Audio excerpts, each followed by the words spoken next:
एयुएम सह नाववतु सह नौ भुनक्तु सह वीर्यम करवावह तेजस्विनावधीतमस्तु मां विद्विषावह। एयुएम शांति शांति शांति।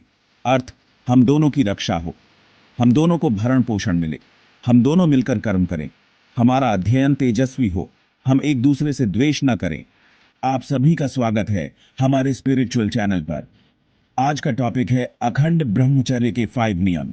ये सिर्फ एक लाइफस्टाइल नहीं, बल्कि आत्मा की उन्नति का रास्ता है। ये रास्ता हमें हमारे ऋषि मुनियों और वेदों ने दिया है। आज हम बात कर रहे हैं ब्रह्मचर्य की, लेकिन यह ब्रह्मचर्य सिर्फ शरीर की बात नहीं है। ये तो आपके अंदर की एनर्जी है, पावर है, और इस पावर को जगाने के लिए सबसे पहला स्टेप है मन पर कंट्रोल। हमारे ऋषि मुनियों ने कहा है, मन ही बंधन और मोक्ष का कारण है। अगर मन इधर उधर भटकेगा तो आपको पीस नहीं मिलेगी, लेकिन अगर आपने मन को कंट्रोल कर लिया तो समझो आधा काम हो गया। और ये कैसे होगा? इसके लिए आपको अपने थॉट्स कंट्रोल करने होंगे। सुबह उठते ही मन में अलग अलग विचार आते हैं, कुछ अच्छे, कुछ बुरे, लेकिन आपको उन विचारों में बहना नहीं है, आपको उन्हें सिर्फ ऑब्जर्व करना है।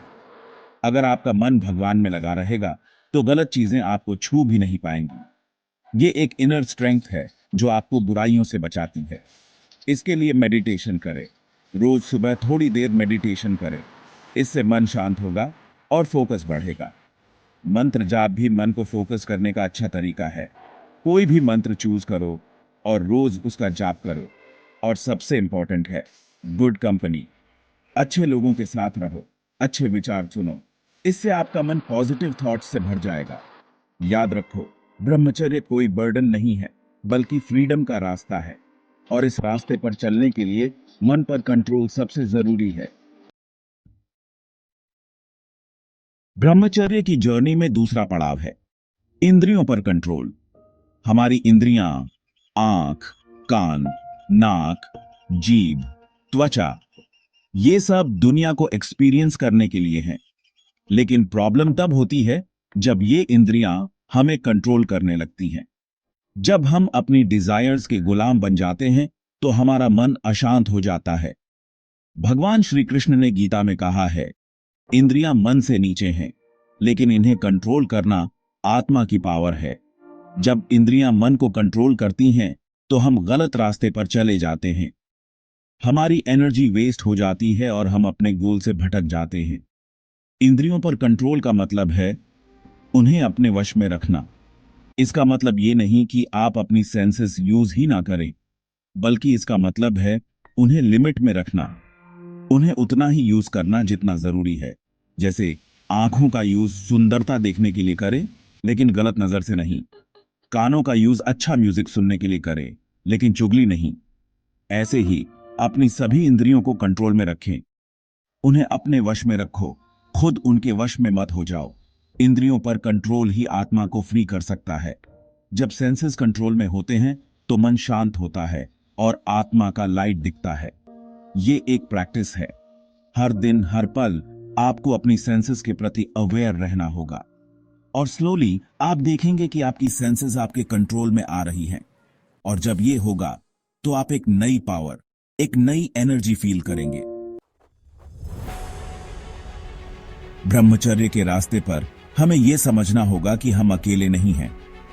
हमारे आसपास के लोग, सबका हम पर बहुत इफेक्ट पड़ता है। इसलिए तीसरा इंपॉर्टेंट रूल है अच्छी संगति। जैसे हमारे संत कहते हैं, अच्छी संगति इंसान का जीवन बदल देती है। अगर आप ऐसे लोगों के साथ रहेंगे जो खराब काम करते हैं, जिनके विचार अच्छे नहीं हैं, तो आपका मन भी उस तरफ जाएगा। लेकिन अगर आपका साथ अच्छे लोगों का होगा जो स्पिरिचुअलिटी में आगे बढ़ रहे हैं, तो आपका मन भी उस तरफ जाएगा। ये बिल्कुल ऐसे ही है जैसे अगर आप खुशबूदार फूल के पास रहेंगे तो उसकी खुशबू आप पर भी आएगी, और अगर आप कूड़े के पास रहेंगे तो उसकी बदबू आपको भी परेशान करेगी।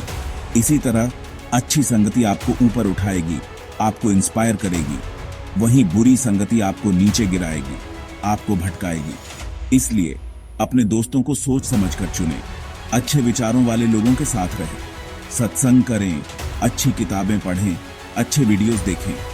इससे आपका मन पॉजिटिव एनर्जी से भर जाएगा और आपका कॉन्फिडेंस बढ़ेगा।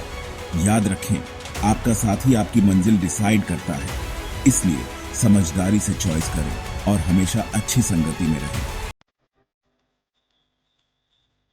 ब्रह्मचर्य की साधना में हम अक्सर मन और इंद्रियों पर ही ध्यान देते हैं, लेकिन हम ये भूल जाते हैं कि हमारा शरीर भी इंपॉर्टेंट है और शरीर को हेल्थी और एनर्जेटिक रखने के लिए जरूरी है शुद्ध खाना। जैसा कहा गया है, जैसा खाओगे अन्न वैसा होगा मन। अगर आपका खाना शुद्ध नहीं होगा तो आपका मन भी अशांत रहेगा, आपका फोकस नहीं रहेगा और आप ब्रह्मचर्य के रास्ते पर आगे नहीं बढ़ पाएंगे। गीता में भगवान कहते हैं, जो प्रसाद समझकर खाते हैं वो पापों से मुक्त हो जाते हैं। जब आप खाना भगवान का प्रसाद समझकर खाते हैं तो वो खाना आपको सिर्फ शारीरिक ही नहीं बल्कि मानसिक और आध्यात्मिक ताकत भी देता है। सात्विक खाना खाएं। सात्विक खाना वो होता है जो शुद्ध, साफ और आसानी से पच जाए। ऐसा खाना मन को शांत करता है और शरीर को एनर्जी देता है। तामसिक खाना जैसे कि मांसाहार, शराब, लहसुन, प्याज वगैरह से दूर रहे। ऐसा खाना मन को अशांत करता है और इंद्रियों को उत्तेजित करता है, जो ब्रह्मचर्य के लिए अच्छा नहीं है। खाना हमेशा शांत मन से और प्यार से बनाएं। खाना खाते समय भी अपना ध्यान खाने पर रखें। खाने को अच्छे से चबा चबा कर खाएं और ज्यादा खाने से बचें। याद रखें, खाना शरीर के लिए फ्यूल है, एंजॉयमेंट के लिए नहीं। शुद्ध खाना, कम खाना और खाने को प्रसाद समझकर खाना, ये सब ब्रह्मचर्य के रास्ते को आसान बनाते हैं। ब्रह्मचर्य कोई एक दिन का व्रत नहीं है, ये तो जीने का तरीका है और इसमें मास्टर बनने के लिए सबसे जरूरी है मजबूत इरादा। जब तक आपका गोल क्लियर नहीं होगा, आपकी नजर मजबूत नहीं होगी, तब तक आप छोटी छोटी मुश्किलों से हार मान लेंगे। यह बिल्कुल ऐसे ही है जैसे अगर आप तीरंदाजी कर रहे हैं और आपका निशाना ही साफ नहीं है, तो आपका तीर कभी भी लक्ष्य पर नहीं लगेगा। इसी तरह ब्रह्मचर्य के रास्ते पर आपका गोल क्लियर होना चाहिए। आप ये क्यों कर रहे हैं, आप क्या पाना चाहते हैं। जब आपका गोल बड़ा होगा तो छोटी छोटी प्रॉब्लम्स आपको नहीं रोक पाएंगी। रामायण में कहा गया है, धैर्य, धर्म, दोस्त और पत्नी की परीक्षा मुसीबत के समय होती है।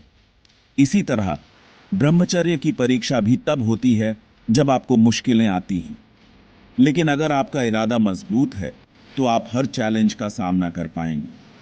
अपने गोल को हमेशा याद रखें, उसे अपने मन में रखें।